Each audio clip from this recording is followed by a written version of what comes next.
ప్రతి స్థలమందును దేవుని ఎడల ఉన్న మీ విశ్వాసము వెల్లడాయను కనుక మేమేమి చెప్పవలసిన ఆవశ్యము లేదు. మీ యొద్ద మాకెట్టి ప్రవేశము కలిగను, అక్కడ జనులు మమ్మల్ని గురించి తెలియజెప్పుచున్నారు.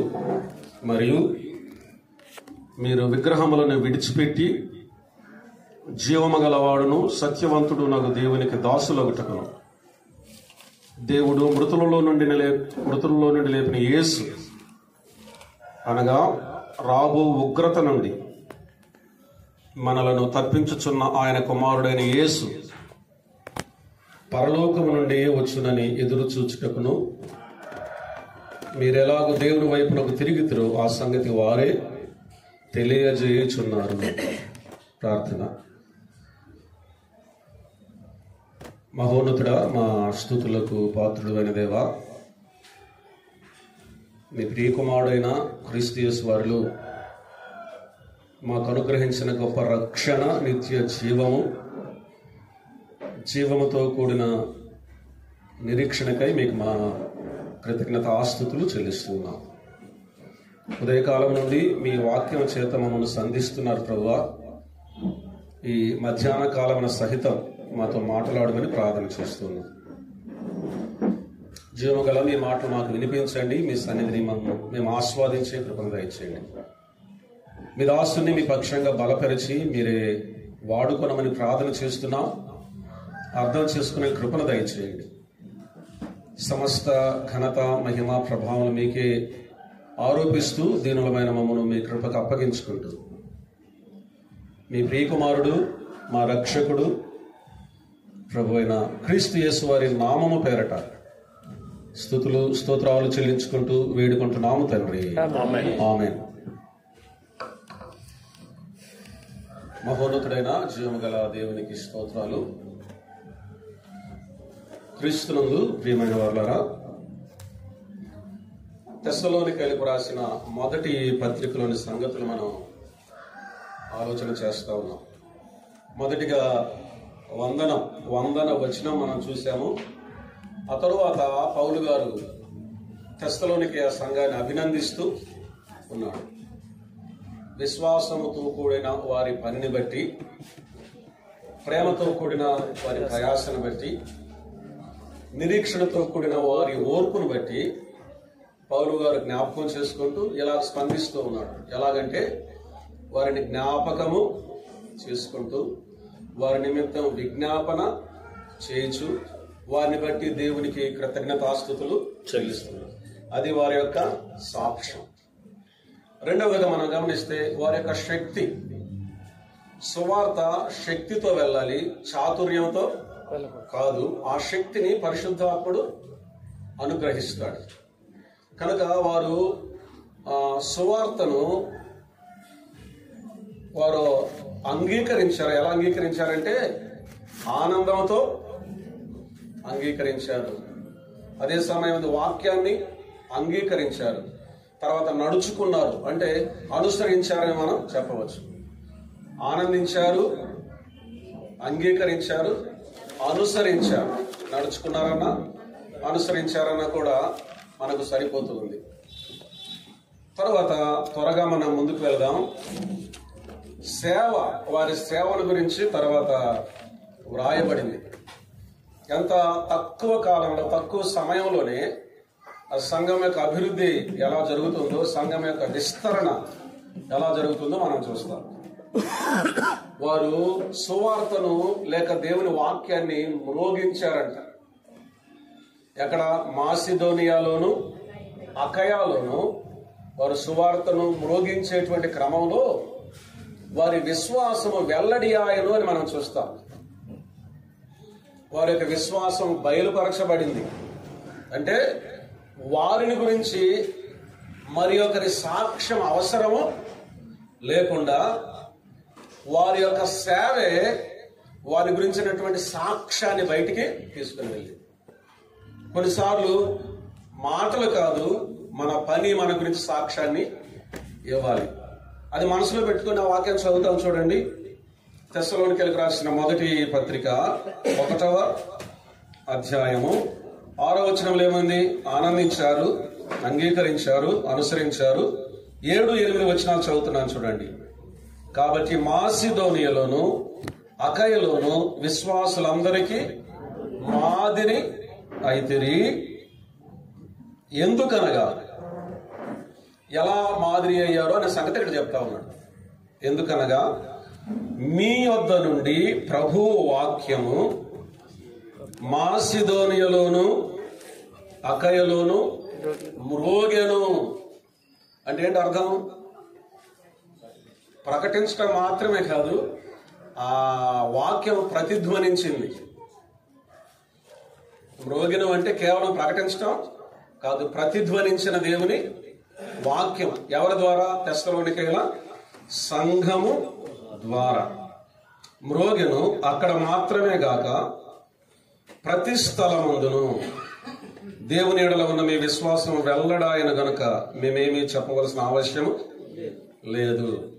వారు మాసిదోనియా, అకయ ప్రాంతం, ఇవన్నీ కొన్ని ప్రాంతాలు. గలతీయ, కపదోకియా, ఆసియా, బితూనియా, అకయ, మాసిదోనియా, ఎన్ని కొన్ని ప్రాంతాలు. ఆయా ప్రాంతాల సంఘాలు ఏర్పడ్డాయి. మాసిదోనియాలో, అకయలో వారు ప్రకటించిన వాక్యము ద్వారా కేవలం ఆ ప్రాంతాల్లో మాత్రమే కాదు, మిగిలిన ప్రాంతాలకు వారి సంఘాన్ని గురించినటువంటి సాక్ష్యము విస్తరించింది. అంటే పౌలు గారు, ఈ మాట గమనించండి, ఆయనకు పరిచయమైన వేరే సంఘాలకు వెళ్ళి వీరి గురించి క్రొత్తగా పరిచయం చేసి సిఫారసు చేయవలసిన అవసరము లేకుండా పోయింది. అర్థమైంది మాట? మరలా ఇప్పుడు చదువుతున్నాను చూడండి. ఆ మాట మనసులో పెట్టుకొని నేను చదువుతున్నాను. 7, 8 వచనాలు. కాబట్టి మాసిదోనియాలోను అకయలోను విశ్వాసులందరికీ మాదిరి అయితిరి. ఎందుకనగా మీ వద్ద నుండి ప్రభు వాక్యము మాసిదోనియాలోను అకయలోను మ్రోగెను. అది వారు చేసిన పని. వారి పని యొక్క ఫలితం ఎంత దూరం వెళ్ళిందంటే తర్వాత చదువుతున్నాను చూడండి. మ్రోగెను అన్న తర్వాత అక్కడ మాత్రమే కాక, ఎక్కడ? మాసిదోనియాలోను అకయలోను మాత్రమే కాక ప్రతి స్థలమందును దేవుని ఎడల ఉన్న మీ విశ్వాసము వెల్లడాయను గనుక. ఇతర సంఘాలకు కూడా ఈ సంఘాన్ని గురించినటువంటి సాక్ష్యము ప్రాకింది. ఏం ప్రాకింది? ఏమని ప్రాకింది? అంశం ఏంటి అక్కడ? తర్వాత ఒక ముఖ్యమైన విషయంలోకి వెళ్ళాలి కాబట్టి ఈ సేవ అనే విషయాన్ని కొరకలా దాటవేసి వెళ్ళాలనుకుంటున్నాను. ఏమని వెల్లడి అయింది వీరిని గురించి ఇతర సంఘాలకు? మాసిదోనియా అకయలోను కాక, తర్వాత ఏమన్నాడు? ప్రతి స్థలమందును దేవుని ఎడల మీకున్న మీ విశ్వాసం వెల్లడి ఆయను గనుక. ఏం కనిపించింది ఇతర సంఘాలకు? తెస్సలోనికల గురించిన సమాచారం ఏమని వెళ్ళింది?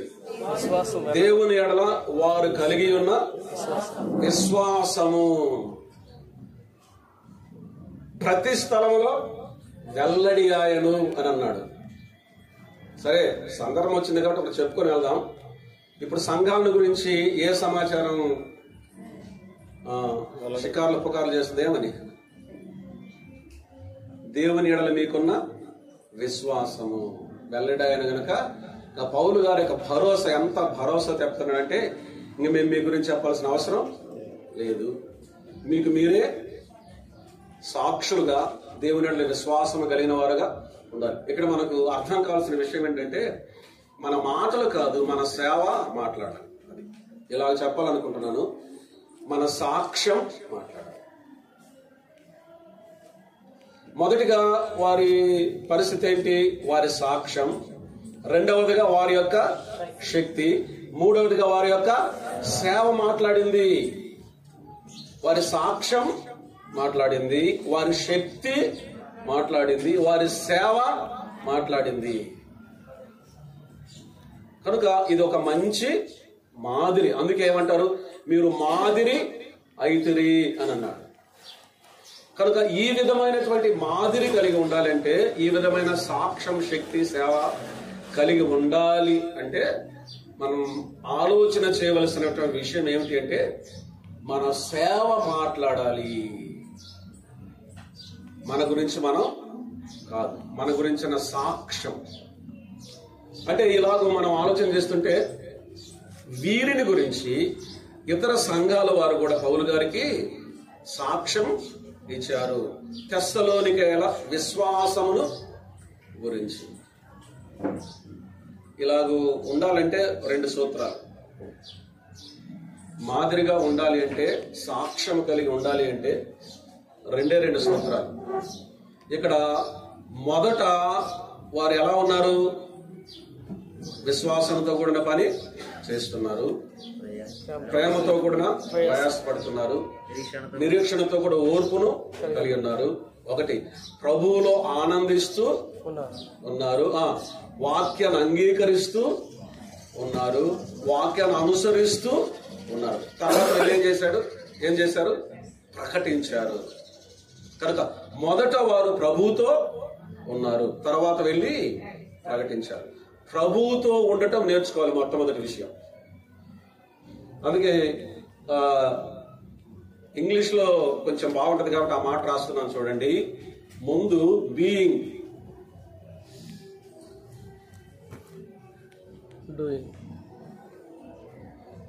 తర్వాత డూయింగ్.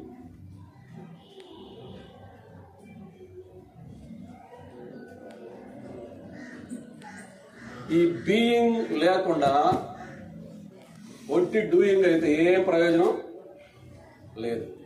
దాని గురించి ఒక రెఫరెన్స్ చదువుతాం చూడండి. మార్కు రాసిన సువార్త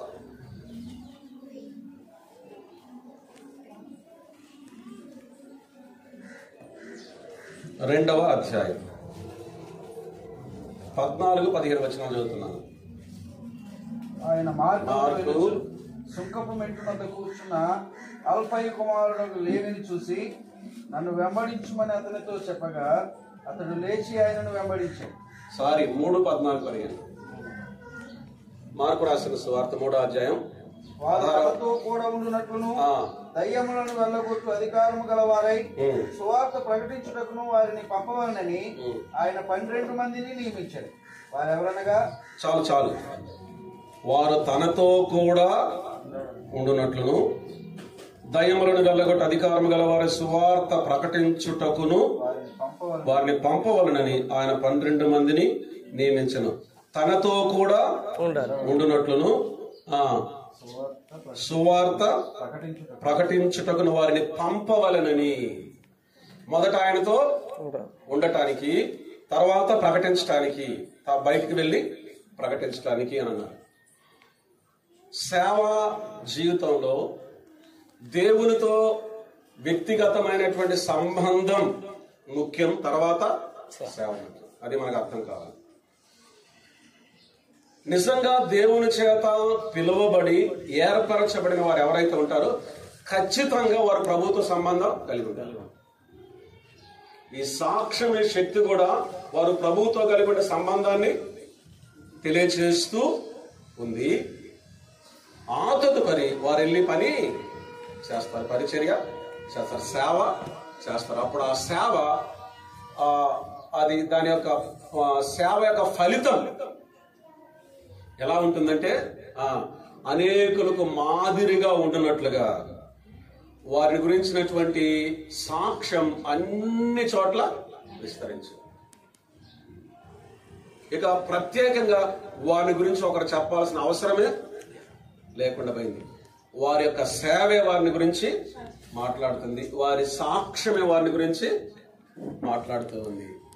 ఆ సంగతి 3వ విషయం మనం గుర్తుపెట్టుకుందాం. ముందు బీయింగ్, తర్వాత డూయింగ్. ముందు ప్రభుతో కూడా ఉన్నట్లు వెళ్ళి ప్రకటించుటకును ప్రభు ఏర్పాటు చేసుకున్నాడు.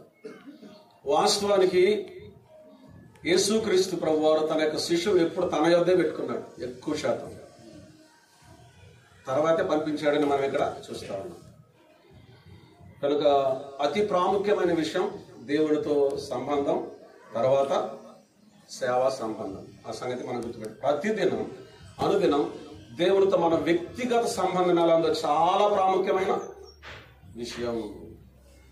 వ్యక్తిగత సంబంధం, వ్యక్తిగతంగా, కుటుంబముగా, సంఘంలో దేవునితో మనం కలిగి ఉండే సంబంధం. దేవునితో ఎప్పుడైతే సరి అయిన సంబంధం కలిగి ఉంటాము, ఇతరులతో కూడా సరి అయిన సంబంధాన్ని కలిగి ఉంటాం. ఇతరులతో సరైన సంబంధం లేదు అంటే ఆ దేవునితో మనకుండే సంబంధం ఎక్కడో తేడా వచ్చిందని అర్థం. ఆ సంగతులు అలా ఉంచుకొని తర్వాత 4వ విషయం, 1వ అధ్యాయంలో ముఖ్యమైన 4వ విషయం ఏంటంటే వారి యొక్క సహనం. ఇప్పుడు మరలా చదువుదాం చూడండి, 9-10 వచనాలు. తెస్సలోనికైలకు రాసినటువంటి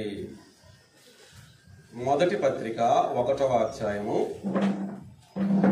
9-10 వచనాలు నేను చదువుతున్నాను, మైక్ లో చదువుతున్నాను, అందరూ వినండి. మీ యొద్ద మాకెట్టి ప్రవేశము కలిగెనో అక్కడ జనులు మమ్మల్ని గురించి తెలియజెప్పుచున్నారు. మరియు మీరు విగ్రహములను విడిచిపెట్టి జీవము గలవాడును సత్యవంతుడు నాకు దేవునికి దాసులగుటకును దేవుడు మృతులలో నుండి లేపిన యేసు అనగా రాబో ఉగ్రత నుండి మనల్ని తప్పించుచున్న ఆయన కుమారుడైన యేసు పరలోకము నుండి వచ్చునని ఎదురు చూచుటకును మీరెలాగో దేవుని వైపునకు తిరిగితురో ఆ సంగతి వారే తెలియజేయుచున్నారు. మొట్టమొదటిగా విగ్రహాలను విడిచిపెట్టారు. ఎంతో సహనం అవసరం. కారణం ఏంటో తెలిసిన, ఆ దినాలలో విగ్రహాలను విడిచి జీవము గల దేవుని వైపు తిరగటం సులువైన విషయం కాదు. చాలా శ్రమలు ఓర్చుకోవాల్సి వస్తుంది, చాలా సమస్యల పాలు కావాల్సి వస్తుంది, తుదకు ప్రాణాలు కూడా పెట్టవలసిన పరిస్థితి. కనుక వారు ఏం చేశారంటే విగ్రహములను విడిచిపెట్టి తర్వాత రాబో ఉగ్రత నుండి మనల్ని తప్పించుచున్న ఆయన కుమారుడైన యేసు, ఈ సంగతి వారికి ముందుగానే పౌలు గారు ప్రకటించాడు. పరలోకము నుండి ప్రభువైన యేసుక్రీస్తు వస్తున్నాడు, ఆయన ఉగ్రత నుండి మనలను తప్పించుచున్నాడు అనే సంగతికి వారు ఎదురు చూస్తూ ఉన్నారు సహనంతో. అది మనకు అర్థం కావాలి. అంటే అవమానాలు ఎదురైనా, ఆప్తులు దూరమైన, ఆస్తులు దూరమైన, ఉద్యోగాలు ఊడిపోయినా, కులములో నుంచి వెలివేసిన తర్వాత చివరకు భౌతికంగా హింసింపబడ్డప్పటికీ కూడా వారు సహనముతో ఏం చేస్తున్నారు? ఎదురు చూస్తూ ఉన్నారు. ఎవరి కోసం ఎదురు చూస్తూ ఉన్నారు? ప్రభువైన యేసుక్రీస్తు వారి కోసం ఎదురు చూస్తూ ఉన్నారు. రెండవది, ఆయన ఎక్కడి నుండి వస్తూ ఉన్నాడు? అక్కడే ఉంది కదా, ఎక్కడి నుండి వస్తున్నాడు? పరలోకం నుండి వస్తున్నాడు. ఎందుకు వస్తూ ఉన్నాడు? అక్కడే ఉంది, ఉగ్రత నుండి తప్పించటానికి వస్తూ ఉన్నాడు. కనుక యేసుక్రీస్తు ప్రభు వారి రాకడ కొరకు వారు సహనంతో ఎదురు చూస్తున్నారు. వాస్తవానికి తెస్సలోనికైలకు రాసిన పత్రిక యొక్క ముఖ్యమైనటువంటి అంశం ఏమిటంటే క్రీస్తు రెండవ రాకడ. అందుకే గమనించండి, ఎన్ని అధ్యాయాలు ఉన్నాయి? 5 అధ్యాయాలు ఉన్నాయి. 5 అధ్యాయాల ముగింపులో రెండవ రాకడ ప్రస్తావన ఉంటుంది. ఇది 1వ అధ్యాయం యొక్క ముగింపులో ప్రభు రాకడ గురించిన ప్రస్తావన. అలాగే మిగిలిన 4 అధ్యాయాల్లో కూడా ప్రభు యేసుక్రీస్తు వారి యొక్క రాకడను గురించిన ప్రస్తావన ప్రతి అధ్యాయంలో కూడా ఉంది. కనుక ఈ పత్రిక యొక్క ముఖ్యమైనటువంటి అంశం ఏమిటంటే ప్రభు రెండవ రాకడ. కనుక మనం పరిశుద్ధంగా జీవించాలి. ఈ క్రమంలో ఎన్ని ఎదురైనా, శోధనలు ఎదురైనా సహించాలి. ఇక్కడ ఒక ముఖ్యమైనటువంటి విషయంలోకి మనం వద్దాం.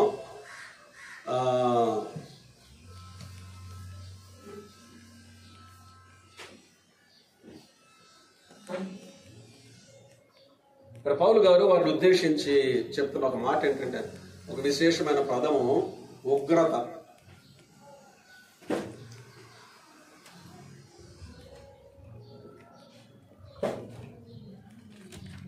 యేసుక్రీస్తు ప్రభు వారు 1వ అధ్యాయంలో ఎందుకు వస్తూ ఉన్నాడు? ఉగ్రత నుండి తప్పిస్తున్నాడు. అర్థమైందా? రెండవ అధ్యాయంలో ఎందుకు వస్తున్నాడు? ఇలాగ 5 అధ్యాయాల ముగింపులో 5 పేర్లు పెట్టారు. ఏంటంటే మొదటి అధ్యాయము ఉగ్రత నుండి తప్పించి రాకడ, రెండవ అధ్యాయంలో ఆనందకరమైన రాకడ, ఎందుకంటే బహుమానాలు ఇస్తాడు. మూడవ అధ్యాయం అనింద్యమైన రాకడ, 4వ అధ్యాయంలో ఆదరణకరమైన రాకడ, 5వ అధ్యాయంలో ఆశీర్వాదకరమైన రాకడ. 5 అధ్యాయాల ముగింపు. రాసుకుంటున్నామంటే మళ్ళీ చెప్తా, లేదు పర్వాలేదంటే 1వ అధ్యాయము రాకడ ఉగ్రత నుండి తప్పించేది. ఉగ్రత నుండి తప్పించు రాకడ.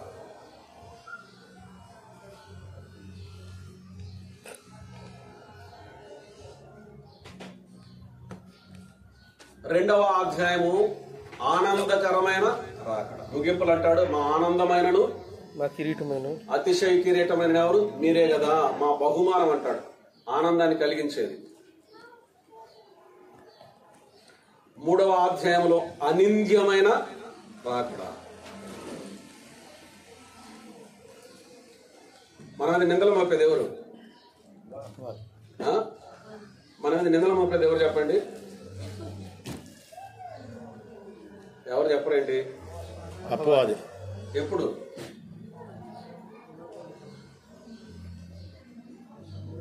ఎప్పుడు? రాత్రింబగళ్ళు అదే పని అంటే వాడికి.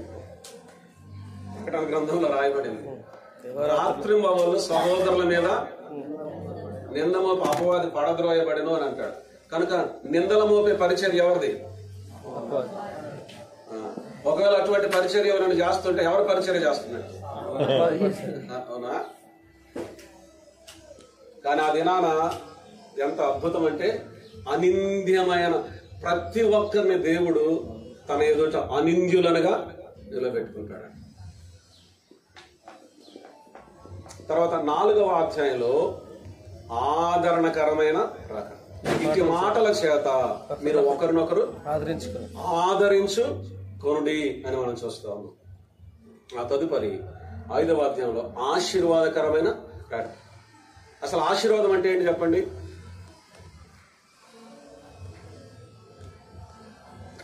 బైబిల్ గ్రంథంలో 3 పదాలు ఉన్నాయి, వాటి వ్యత్యాసం మనకు అర్థం కావాలి. అవసరాలు, దీవెనలు, ఆశీర్వాదాలు. సరే, ఇప్పుడు వాటన్నిటి జోలికి వెళ్ళను, ఒకటి మాత్రమే చెప్తాను. ఆశీర్వాదం ఎప్పుడు కూడా ఆత్మీయమైంది. ఆశీర్వాదాన్ని భౌతికమైన వాటికి ఆపాదించద్దు. అది రక్షింపబడినప్పటి నుంచి ప్రారంభమవుతుంది ఆశీర్వాదం. అంతకుముందు ఎన్నున్నా కూడా ఆశీర్వాదం కాదు. దేవుడు తన సేవకుని పుట్టించి మీలో ప్రతివానిని వాని దుష్టత్వం నుండి మళ్లించడం వలన మిమ్మల్ని ఆశీర్వదించడం ఆయన మీ యొద్దకు పంపెను. అపోస్తలుల కార్యం 3:26. అక్కడ ఆశీర్వాదం ప్రారంభమయ్యేది. మన ప్రభువైన యేసుక్రీస్తు తండ్రి యొక్క దేవుడు స్తుతింపబడును గాక.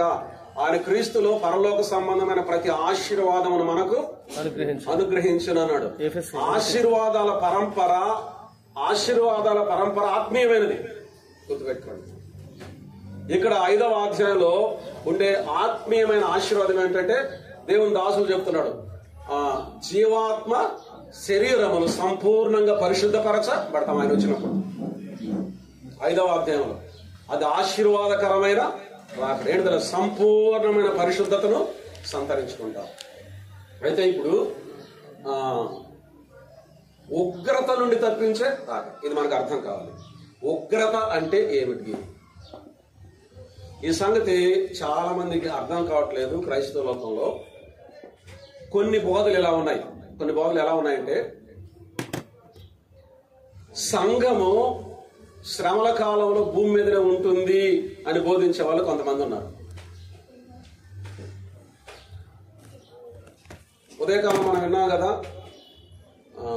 కృపాయుగము, సంఘయుగము ఎప్పటి నుంచి ఎప్పటి వరకు విన్నాం. నిన్న విషయమే, అంత తొందరగా మర్చిపోతారా?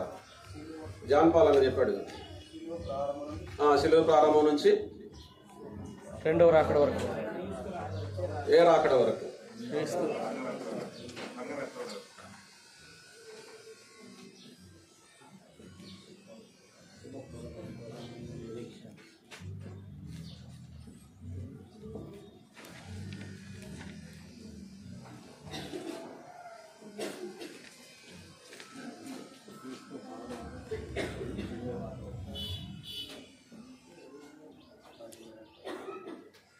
రెండు ఒకటి కాదు. శుభప్రదమైన నిరీక్షణ సంఘానికి సంబంధించింది, మహిమల ప్రత్యక్షత యూదులకు సంబంధించింది. అది గమనించండి. ఈ మధ్యకాలంలో ఉగ్రత అనేది ఒకటి మనం చూసాం. ఈ ఉగ్రత అంటే ఏంటి మనకు అర్థం కావాలి. ఈ ఉగ్రత నుండి ప్రభు తప్పిస్తాడు అన్నాడు కదా. రాబో ఉగ్రత నుండి మనల్ని తప్పించుచున్న దేవుని కుమారుడైన యేసు పరలోకము నుండి దిగివచ్చును అని అన్నాడు. అంటే ఉగ్రత నుండి మనల్ని తప్పిస్తాడంటే ఉగ్రత ఏంటో మనకు అర్థం కావాలి. ఈ ఉగ్రత ఏంటో మనకు అర్థం కావాలి అంటే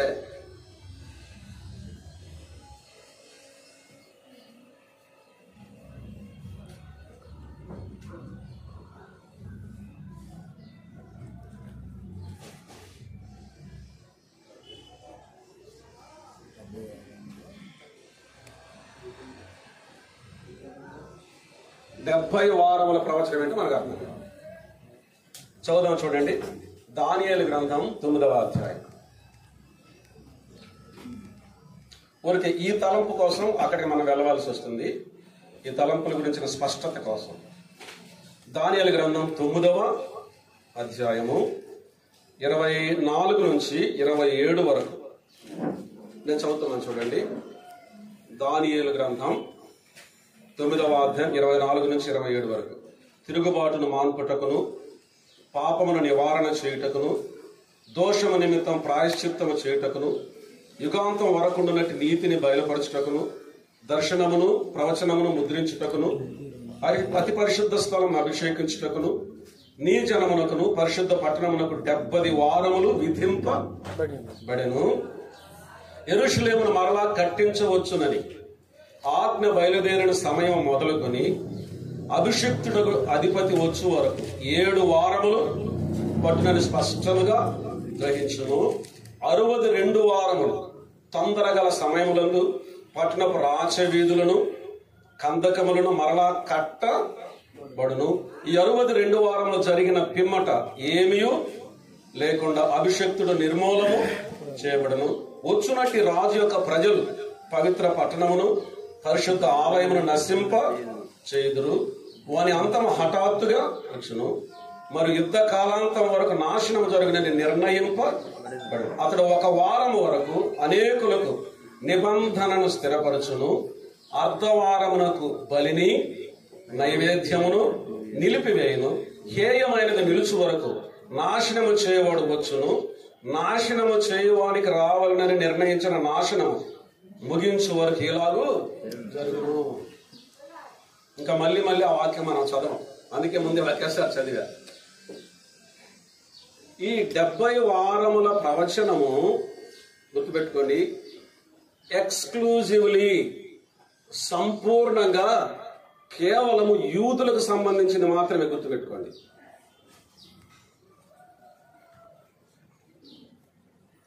డెబ్బై వారముల ప్రవచనం సంపూర్ణముగా యూదులకు సంభవించింది. ఆ సత్యం మనకు అర్థం కావాలి. ఇప్పుడు ఈ వారము అంటే ఏంటి? ఆ వారం అంటే ఏంటో కూడా మనకు స్పష్టం కావాలి. రండి, ఆదికాండం 29వ అధ్యాయం. మీ బైబిల్ గ్రంథం తీసి చూడండి. ఆదికాండం 29వ అధ్యాయము 27వ వచనాన్ని చదువుతున్నాను. ఉన్నారా మీరు ఇక్కడ? మధ్యాహ్నం శాకాహారమేనా? శాకాహారమేనా? అట్లయితే నాకు ధైర్యమే. 29వ అధ్యాయం, ఆదికాండం 29వ అధ్యాయం 27వ వచనం. యాకోబును గూర్చిన సందర్భం ఇది చదువుతున్నాను చూడండి. ఈమె యొక్క వారము సంపూర్ణము చేయము. ఏమన్నాడు అక్కడ? మధ్యలో జవాబులు చెప్తా ఉండండి మీరు. వారము సంపూర్ణము చేయము. ఆ వారం అంటే ఏంటి? నీవిక 7 సంవత్సరములు నాకు కొలువు చేసిన ఎడల అందుకై ఆమెను కూడా నీకు ఇచ్చేదమని చెప్పగా యాకోబు అలాగు చేసి ఆమె వారము సంపూర్తి అయిన తరువాత అతడు తన కుమార్తె అయిన రాహేలును అతనికి భార్యగా ఇచ్చాను. ఇక్కడ వారము అంటే ఏంటి చెప్పండి? యూదుల క్యాలెండర్ తీసుకుందాం. వారం అంటే ఏంటి? 7 సంవత్సరాలు. వారములకు 7 దినములు ఉన్నట్టుగా ఈ 7 దినాలు దేన్ని చూపిస్తూ ఉన్నాయి? 7 సంవత్సరాలు. ఏమనింది ఇక్కడ? మరలా ఈమె యొక్క వారము సంపూర్ణము చేయమంటూ నీవిక 7 సంవత్సరములు నాకు కొలువు చేయము అంటే 70 వారములు అంటే 70 × 7 ఎన్ని? 490 సంవత్సరాలు.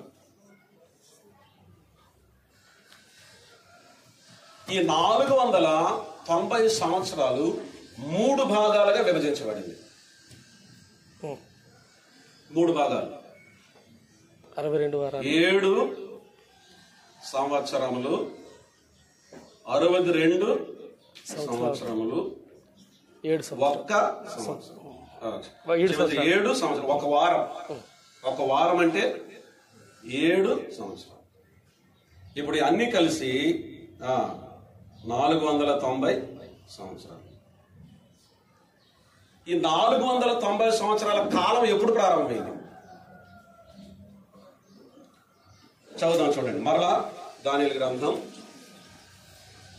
9వ అధ్యాయము 7 సంవత్సరాలు. ఒక వారం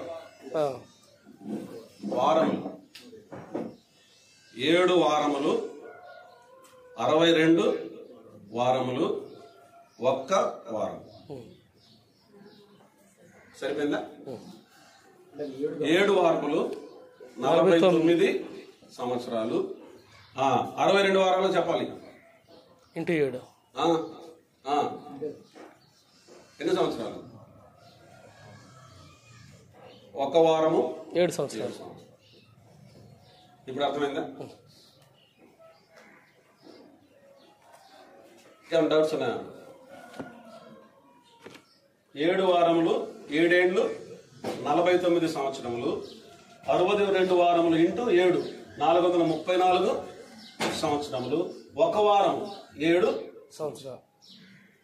కనుక అన్ని కలిసి సంవత్సరాలు 490 సంవత్సరాలు, 70 వారాలు. ఇప్పుడు ఈ 70 వారముల కాలం ప్రారంభం ఎప్పుడు? 9వ అధ్యాయంలోనికి రండి. దానియేలు గ్రంథం 9వ అధ్యాయం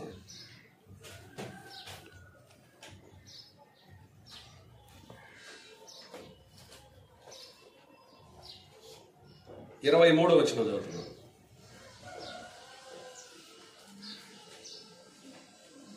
నీవు బహుప్రియుడవు గనుక నీ విజ్ఞాపనం చేయను ఆరంభించినప్పుడు ఈ సంగతిని నీకు చెప్పుటకు వెళ్ళవలనని ఆజ్ఞ బయలుదేరను. కావున ఈ సంగతిని తెలుసుకొని నీకు కలిగిన దర్శన భావము గ్రహించుము. ఆ తర్వాత 25వ వచనం చదువుతున్నాను చూడండి. యెరూషలేమును మరలా కట్టించవచ్చునని ఆజ్ఞ బయలుదేరిన సమయము మొదలుకొని. ఎప్పుడు ప్రారంభమైందంటే ఇది? యెరూషలేమును మరలా కట్టించవలనని ఆజ్ఞ బయలుదేరిన సమయం నుండి. యెరూషలేమును మరలా కట్టించాలని ఆజ్ఞ ఎప్పుడు బయలుదేరింది? నెహెమ్యా గ్రంథంలోనికి రండి. 2వ అధ్యాయం.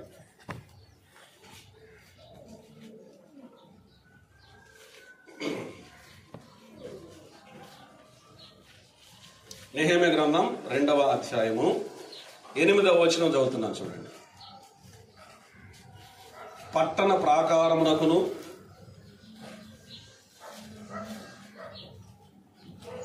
మందిరముతో సంబంధించిన కోట గుమ్మములకును నేను ప్రవేశింపవు ఇంటికిని దూలములు మ్రానులు ఇచ్చునట్లుగా రాజుగారి అడవులను కాయ ఆసాపునకు ఒక తాకీదు ఇయ్యడని అడిగితే. చూడండి, తాకీదు గమనించారా? అలాగున నాకు తోడుగా ఉండి నాకు కృప చూపుతున్న నా దేవుని కరుణ హస్తం కలది. రాజు నా మనవి ఆలకించెను.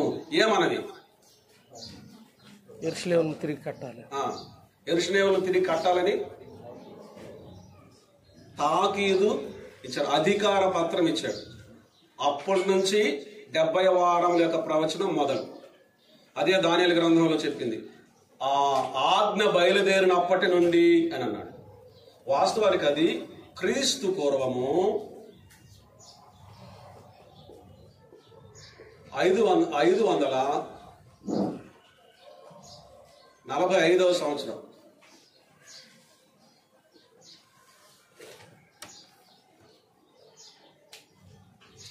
అప్పుడు తాకీదు బయలుదేరింది. ఇది 3 భాగాలుగా మనం విభజించాం. ఒకటి 7 సంవత్సరములు ఒక భాగం, 62 సంవత్సరములు ఒక భాగం, 7 సంవత్సరములు ఒక భాగం. మొదటి 7 సంవత్సరములు 49 7 వారములు 49 సంవత్సరములు ఏం జరిగింది? యెరూషలేము యొక్క ప్రాకారాలు పునర్నిర్మించబడ్డాయి, మరలా కట్టబడ్డాయి, దేవాలయం కూడా నిర్మించబడింది. అందుకే యోహాను రాసిన సువార్త 2వ అధ్యాయంలో ప్రభువైనటువంటి యేసుక్రీస్తు వారు ఈ మాటలు ఏమన్నాడు? ఈ దేవాలయమును పడగొట్టుడి, 3 దినములలో లేపుతాను అని అన్నాడు. వారు ఎవరో తెలిసిన ఈ దేవాలయమును ఎంతకాలం కట్టారు? 46 సంవత్సరములు కట్టిన. 46 అని ఉందే లేదా? కనుక దేవాలయము ప్రాకారాలు అన్ని కలిసి ఎంతకాలంలో కట్టారు? 49 సంవత్సరాలు. అంటే అంతకాలం ఎందుకు పట్టింది? సొలొమోను ఎంతకాలం కట్టించాడు? సొలొమోను దేవాలయం ఎన్ని సంవత్సరాలు కట్టాడండి? 7 సంవత్సరాలు. ఏంటి అంత ఆశ్చర్యపోతున్నారు? 7 సంవత్సరాలు కట్టించాడు. కానీ ఇప్పుడు ఇది ఎంత కాలం? 46 సంవత్సరాలు. అంటే క్రమంగా కట్టలే, మధ్యలో ఆటంకాలు వచ్చాయి, రాజులు మారేకుంది, శత్రువులు ఎక్కువైపోయి ఆటంకపరుస్తూ చివరకు 46 సంవత్సరాలు పట్టింది. ఎజ్రా గ్రంథంలో చదవండి, అర్థమవుతుంది. నెహెమ్యా గ్రంథం కూడా చదివితే అర్థమవుతుంది. 46 సంవత్సరాలు అంటే మరలా చదవం దానియేలు గ్రంథంలో. దాని వీధులు ప్రాకారాలు కట్టించడానికి ఎంతకాలం పట్టినన్నాడు? 7 వారములు పట్టినన్నాడు లేదా అని మళ్ళీ చదువుదామా? టైం అయిపోతుంది నా భయం. 7 వారములు పట్టినని ఉందా లేదా? నేను చదివినప్పుడు విన్నారా మీరు? కనుక 7 వారములలో యెరూషలేము దేవాలయం యొక్క పునర్నిర్మాణము జరిగింది. 49 సంవత్సరాలు అయిపోయింది. ఎప్పటికైపోయినాయి? కట్టినప్పుడు. యెరూషలేము దేవాలయము పట్టణ ప్రాకారాలు పూర్తి చేయడానికి 7 వారాలు 45 సంవత్సరాల్లో అయిపోయింది. ఒక రకంగా చెప్పాలంటే నెహెమ్యా గ్రంథం నుండి మలాకి గ్రంథం వరకు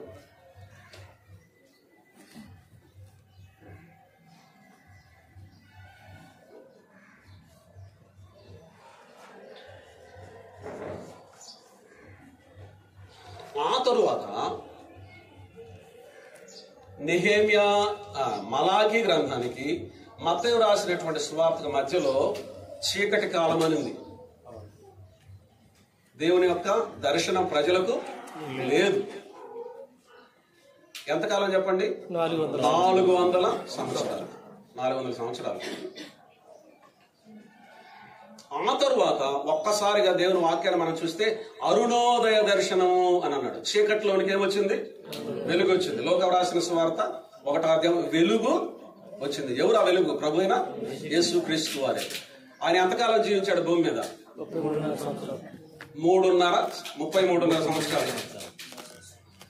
అంటే 3.5 సంవత్సరాల పరిచర్య. అంటే ఎన్నో సంవత్సరం వచ్చింది ఆయనకు? 33 దాటిపోయిన తర్వాత ఎన్ని వచ్చింది? 34 వచ్చింది కదా. 34 ఉన్నది కదా ప్రభు సిలువ వేయబడినప్పుడు. 33 అంటే ఏ సంవత్సరం ఉన్నాడు? 34 సంవత్సరంలో ప్రభు ఉన్నాడు. చీకటి కాలంలో 400 ప్లస్ యేసు ప్రభు వారి వయసు ఎంత? 34 సంవత్సరంలో ప్రవేశించాడు.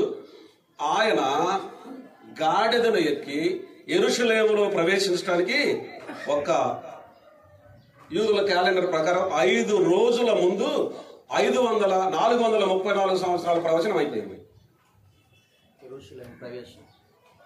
యెరూషలేం ప్రవేశానికి 434 సంవత్సరాలు అయిపోయింది.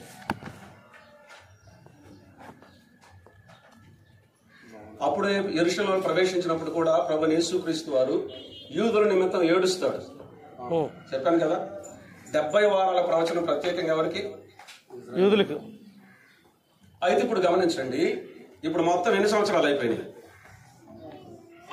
434 ప్లస్ 49, 7 వారాలు ప్లస్ 62, మొత్తము 69 వారముల ప్రవచనం అయిపోయింది. ఏంటి? 7 ప్లస్ 62 ఎన్ని సంవత్సరాలు అయిపోయింది? 69 వారముల ప్రవచనం అయిపోయింది.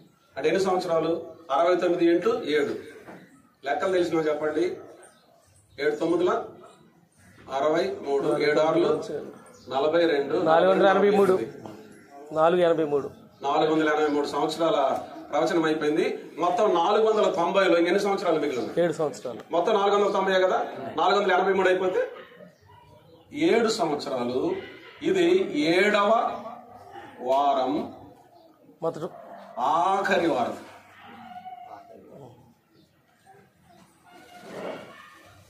అయితే ఇప్పుడు విషయం ఏంటంటే, ఆఖరి వారం యొక్క ప్రవచనం ఇంకా అయితే ఈ మధ్య కాలంలో ఒక శ్రేష్టమైన కాలం ఉంది. దేవుని దాసులు కూడా చెప్పారు. అది ప్రత్యక్షంగా నేరుగా అర్థమయ్యే భాషలో చెప్పబడలేదు, కానీ ఆ కాలము సంఘ కాలము. ఇప్పుడు రండి, యెషయా గ్రంథం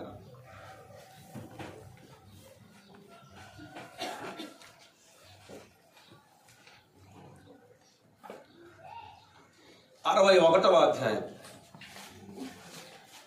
ప్రత్యక్షంగా చెప్పబడలేదు, కానీ పరోక్షంగా చెప్పబడింది. యెషయా గ్రంథం 61వ అధ్యాయము 2వ వచనాన్ని చదువుతున్నాను. రాసుకోండి అవసరమైతే. యెషయా 61:2. యెహోవా హితవత్సరమును మన దేవుని ప్రతిదండనా దినమును ప్రకటించుటకును దుఃఖాక్రాంతులందరినీ ఓదార్చుటకును. గమనించండి, హితవత్సరము, దేవుని ప్రతిదండన దినం. ఇవి రెండు ఒకేసారి కాదు, గుర్తుపెట్టుకోవాలి. 2 మాటలు దొరికాయి మీకు? 61:2 ఏమనింది? హితవత్సరము, దేవుని ప్రతిదండన దినము. ఇప్పుడు రండి, లోక రాసిన సువార్త 4వ అధ్యాయం 18వ వచనం చదువుతున్నాను. అది ప్రభువైన యేసుక్రీస్తు వారి గురించి చెప్పబడిన ప్రవచనం. లోక రాసిన సువార్త 4వ అధ్యాయం 18వ వచనం. తీశారా మీ బైబిల్ గ్రంథాన్ని? ఇది మాత్రం అందరు చూడాలి. లోక 4:18. అదే ప్రవచనము ఇక్కడ యేసుక్రీస్తు ప్రభు వారికి దొరికిన దేవాలయంలోకి చదువుతా ఉన్నాడు. ఏమని వచ్చింది ఆయన? ప్రభు ఆత్మ నా మీద ఉన్నది, బీదలకు సువార్త ప్రకటించుటకై ఆయన నన్ను అభిషేకించెను. చెరలోనున్న వారికి విడుదలను, గుడ్డి వారికి చూపును కలుగునని ప్రకటించుటకును, నలిగిన వారిని విడిపించుటకును, ప్రభు హితవత్సరము ప్రకటించుటకు ఆయన నన్ను పంపి ఉన్నాడని వ్రాయబడిన చోట ఆయనకు దొరికను. ప్రభు హితవత్సరము ప్రకటించుటకు ఆయన నన్ను పంపి ఉన్నాడు. ప్రతిదండన దినం మీద ఇక్కడ యెషయా గ్రంథంలో ఏమనింది? హితవత్సరమును ప్రతిదండనా దినం అన్నాడు. ఇక్కడ ప్రభు వారు ఏమన్నాడు? హితవత్సరం అనేది ఉంది, కానీ ప్రతిదండనా దినం అనేది చదవలేదు. హితవత్సరం ఏంటి? ఇప్పుడు పైన విషయాలు చదువుతున్నాను చూడండి. ప్రభు ఆత్మ నా మీద ఉన్నది, బీదలకు సువార్త ప్రకటించుటకై ఆయన నన్ను అభిషేకించను, చెరలోనున్న వారికి విడుదలను, గుడ్డి వారికి చూపును కలుగునని ప్రకటించుటకు, నలిగిన వారిని విడిపించుటకును. సువార్త, విడుదల. అందుకు దేవుడు నన్ను పంపి ఉన్నాడు అని. ఇదే కాలం, సువార్త ప్రకటించే కాలం. గుడ్డి వారికి చూపు, పందింపబడిన వారికి విడుదల. ఏ కాలం చెప్పండి? సువార్త కాలం అంటే కృపాకాలం, సంఘకాలం. ఈ హితవత్సరాన్ని పైనటువంటి వాటికి కింద ఏమని పేరు పెట్టారంటే హితవత్సరం అని పేరు పెట్టారు. అది సంఘ కాలం. కానీ ఇక్కడ ప్రతిదండన దినం అనేది ప్రభు చదవలేదు, హితవత్సరాన్ని మాత్రమే చదివాడు. అంటే ఇప్పుడు వినండి, ఈ 69వ వారానికి 70వ వారానికి మధ్యలో ఉన్న కాలమే ఏంటది? హితవత్సరం.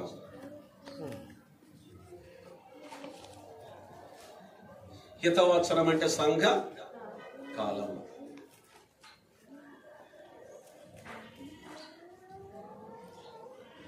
చెరిపేయచ్చునండి? చెరిపేయమంటారా? ఇంకెవరైనా ఉన్నారా? వెజిటేరియన్ కదా, ఎందుకు మాట్లాడటం లేదు? కొట్టేయమంటారా?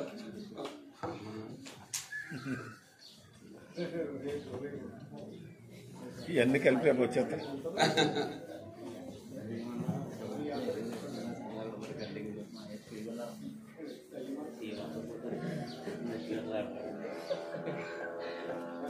అయితే ఇప్పుడు గమనించండి, హితవత్సరము ప్రతిదండ రెండు ఒకసారి జరగదు. అర్థమవుతుందా?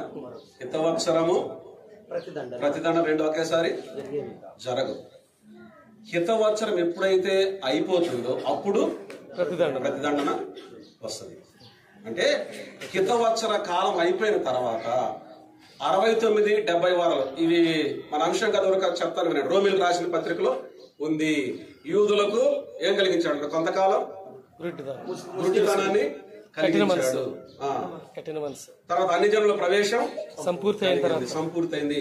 సంఘకాలం సువార్త ప్రకటించబడుతుంది. ఏ భేదంలో అందరూ లక్ష్యం పడుతుంది. ఇది హితవత్సరం. హితవత్సరం ఎప్పుడైతే ముగిసిపోతుందో అప్పుడు ప్రతిదండ ప్రారంభం. అంటే హితవత్సరం యొక్క ముగింపు అంటే శుభప్రదమైన నిరీక్షణ.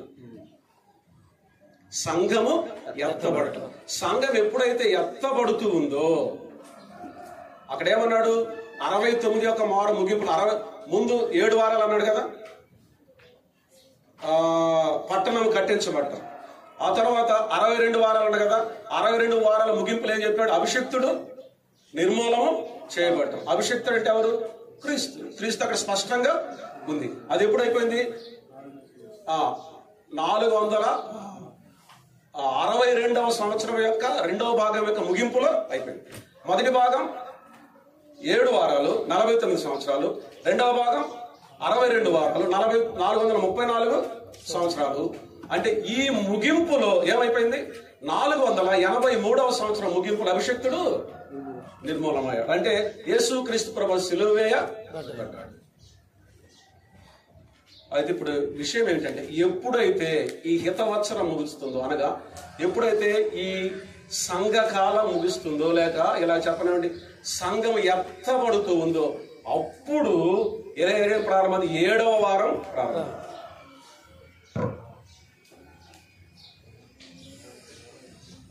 ఏడవ వారం అంటే 70వ వారం, క్షమించండి, 70వ వారం ప్రారంభమవుతుంది. ఒక వారం అంటే 7 సంవత్సరాలు. ఇది శ్రమల కాలం.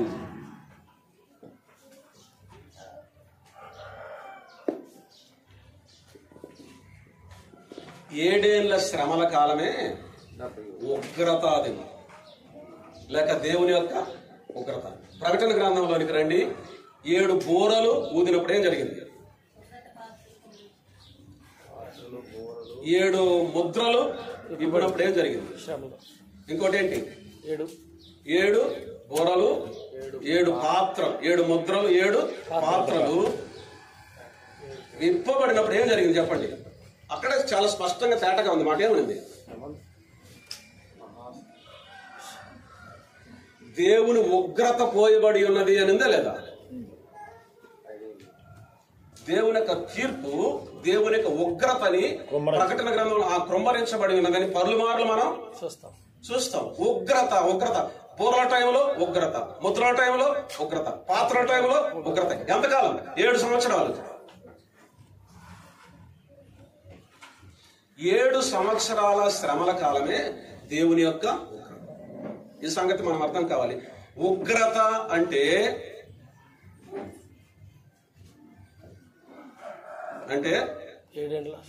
నరకం కాదు.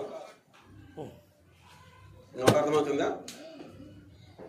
ఉగ్రత భూమి మీద పోయబడుతుంది, నరకం భూమి మీద కాదు. నరకానికి పోతారు. ఉగ్రత ఏంటి? వచ్చేది నరకానికి పోయేది. కనుక ఉగ్రత నరకం రెండు ఒకటి కాదు. ఆ సత్యం మనకు అర్థం కాదు. అందుకే ఇంతసేపు మీకు ప్రయాసపడింది.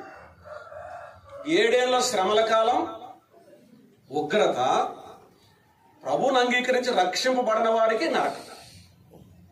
ఆ నరకం ఈ ఉగ్రత రెండు ఒకటి కాదు. ఇప్పుడు గమనించండి, తెస్సలోనికీయులకు రాసినటువంటి మొదటి పత్రిక 1వ అధ్యాయం. ఆ మాట మీకు జ్ఞాపకం ఉందో లేదు? తెస్సలోనికీయులకు రాసినటువంటి మొదటి పత్రిక 1వ అధ్యాయం 9-10 వచనాలు చదువుతున్నాను. తీసారా మీరు? దేవుడు మృతుల్లో నుండి లేపిన యేసు అనగా రాబో ఉగ్రత నుండి మనల్ని తప్పించుచున్న ఆయన కుమారుడైన యేసు. చాలండి. రాబో ఉగ్రత నుండి మనలను తప్పించుచున్న. ఉగ్రత ఎక్కడికి వస్తుందంట? వస్తుంది. ఉగ్రతగా మనం వెళ్ళేది కదా, ఉగ్రత భూమి మీదకి వస్తుంది. అయితే ప్రభు ఏం చేస్తాడంట? ఆయన వస్తాడంట. ఎందుకు వస్తాడంట? ఉగ్రత నుండి తప్పించడానికి. అంటే ఎప్పుడు వస్తాడు? ఉగ్రతకు ముందు వస్తాడు. అందుకే 7 సంఘాలు, ప్రకటన గ్రంథం 2-3 అధ్యాయాల నుండి 7 సంఘాలు సంఘకాలం అంతటి పరిస్థితుల గురించిన సంభవాలయ్యి 4వ అధ్యాయం తర్వాత ఇంకా మనం సంఘాన్ని 19వ అధ్యాయం వరకు ఈ మధ్య కాలంలో ఏం జరిగింది? శ్రమలు. ఒక మాట చెప్పండి, ఒక మాట మన ఉగ్రత. ఈ మధ్య కాలంలో బూరలు ఊదినప్పుడు దేవుని ఉగ్రత కుమ్మరించబడింది. ముద్రలు విప్పినప్పుడు దేవుని ఉగ్రత కుమ్మరించబడింది. పాత్రల చేత దేవుని ఉగ్రత పోయబడింది. అది ఉగ్రత కాలం అంటే 7 ఏళ్ల శ్రమల. నేను చెప్పాను కదా, ప్రత్యేకంగా యూదులు కొని వినండి. ఉగ్రత కాలం లేక 7 ఏళ్ల శ్రమల కాలము ముగింపులో ఇశ్రాయేలు దేశం అంతా రక్షింపబడతారు ఒకే ఒకసారి. ఏకదమ్మని అంటారే. రోమిలకు రాసినటువంటి పత్రికలో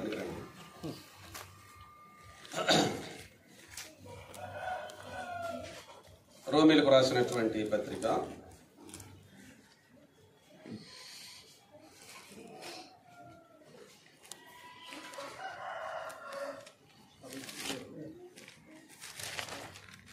9వ అధ్యాయం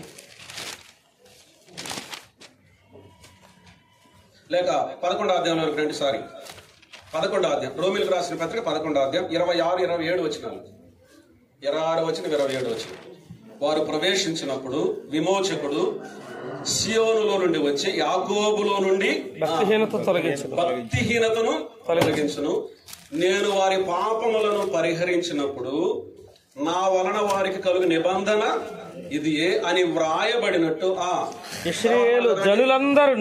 ఇశ్రాయేలు జనులందరూ రక్షింపబడుదురు. ఎప్పుడు? 7వ సంవత్సరం యొక్క ముగింపు. అంటే 7వ సంవత్సరం అంటే 7 ఏళ్ల శ్రమ, 70వ వారం యొక్క ముగింపులో 7 ఏళ్ల శ్రమల కాలం యొక్క ముగింపులో ఎవరు రక్షింపబడతారు? యూదులందరూ కూడా. ఒకడు తన ఏక కుమారుని కొరక ఏడ్చినట్టు జకర్యా 12లో రొమ్ము కొట్టుకొని ఆయన గాయముల నుంచి ఏం చేస్తారంట? ఏడుస్తారంట. ఇంకొక విషయం చెప్పమంటారా? ఒకసారి నా సాయి చూడండి, తర్వాత రాసుకుందరు. అప్పుడు యెషయా గ్రంథం 53వ కీర్తన నుండి కీర్తన పాడతారు. మన అతిక్రమ క్రియలను బట్టి అతడు గాయపరచబడను, మన దోషములను బట్టి నలుగొట్టబడను, మన సమాధానార్థమైన శిక్ష అతని మీద పడను. ముఖ్యమైన మాట తెలిసిన, మనం అతన్ని ఎన్నిక చేయకపోతే మీ అనిందా లేదా? ఎవరు అతన్ని ఎన్నిక చేయింది? ఎవరు? ఆయన తన స్వకీయుల యొద్దకు వచ్చిన ఆయన స్వకీయులు ఆయన అంగీకరించలేదు. తృణీకరింపబడిన వానిగాను వ్యాధి నొందిన వాడిని గాను అతడు బాధింపబడి. ఎవరు తృణీకరించింది? ఆయన. వాళ్ళు పశ్చాత్తాపంతో ఆ కీర్తన పాడతారు. 53వ అధ్యాయం యెషయా కీర్తన. పశ్చాత్తాపంతో మారు మనసుతో కూడిన కీర్తన ఇది అప్పుడు వాడతారు.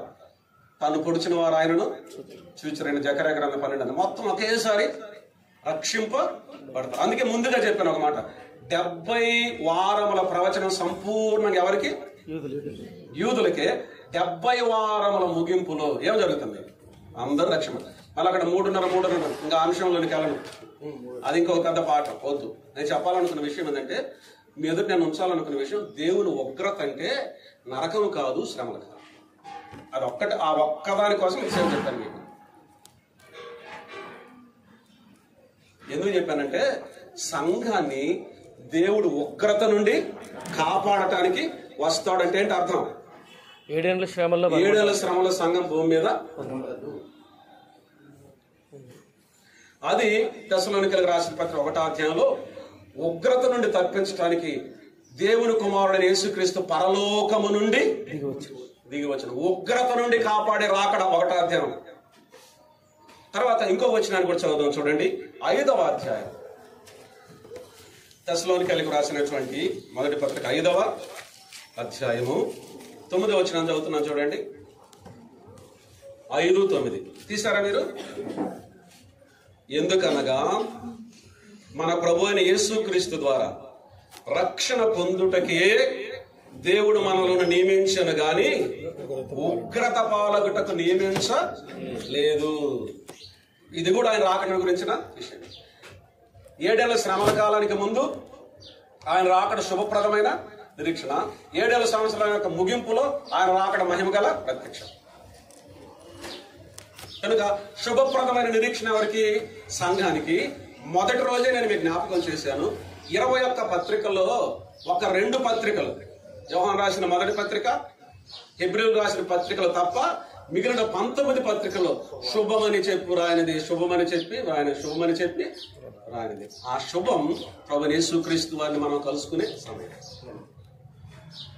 అదే మన శుభప్రదమైన నిరీక్షణ. కనుక తెస్సలోనికీయులకు రాసిన మొదటి పత్రిక 1వ అధ్యాయం 9-10 వచనాలు ప్రభు రాకడ ఉగ్రత నుండి తప్పించే రాకడ. ఇక భూమి మీద శ్రమల కాలంతో మనకు పని లేదు. మా ఒక పెద్ద ఆయన ఉన్నాడు, మా బంధువులే, మంచి విశ్వాసే. ఆయన ఏమంటాడంటే, ఈ 666 ముద్రలు ఎట్ట చేయాలో దీన్ని అంటున్నాడు ఆయన. ఈ 666 ముద్ర వస్తుందంటే ఎలా చేయాలా అప్పుడంటే, అసలు మనం ఎందుకుంటాం?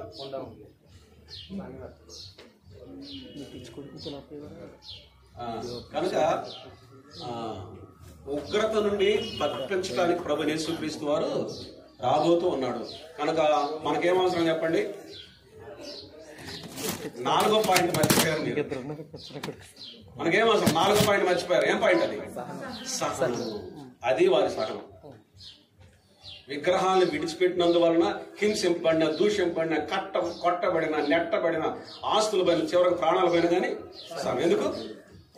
దేవుని కుమారుడైన క్రీస్తు ఉగ్రత నుండి తప్పించడానికి పరలోకం నుండి వస్తూ ఉన్నాడు. మనం కూడా ప్రతికూల పరిస్థితులు ఎదురయ్యేటప్పుడు సహనంతో ఎదురు చూద్దాం. ఏం తొందర అవసరం లేదు, కంగారు అవసరం లేదు, గలిబిలు అవసరమే లేదు. ఈ సహనము మనకు నిరీక్షను కలుగజేస్తుంది. 1 వారి సాక్ష్యం, 2 వారి శక్తి, 3 వారి సేవ, 4 వారి సహనం. 5 అధ్యాయాల నుండి ప్రభు రాకడను గురించిన విషయాలు. మొదటి అధ్యాయంలో ఉగ్రత నుండి తప్పించే రాకడ. ప్రభు ఈ మాటలు మన కొరకు దీవించునుగాక. దయగల కృపగల తండ్రి, మా ఎడల మీ ప్రణాళిక ఎంత గొప్పది ప్రభువా, మా ఊహకు అందదు. శుభప్రదమైన నిరీక్షణ కొరకే కనిపెడుచూ ఉన్నాం, బహుగా మిమ్మల్ని స్తుతిస్తూ ఉన్నాం. తదుపరి నిలిచే మీ దాసుని విశేషంగా బలపరచమని మీ ప్రియకుమారుడు మా రక్షకుడు ప్రభు అయిన క్రీస్తు యేసు వారి నామము పేరట స్తుతులు స్తోత్రాలు చెల్లించుకుంటూ వేడుకుంటున్నాము తండ్రి. మంచిదండి. మనం మరి తెస్సలోని పత్రిక మొదటి అధ్యాయం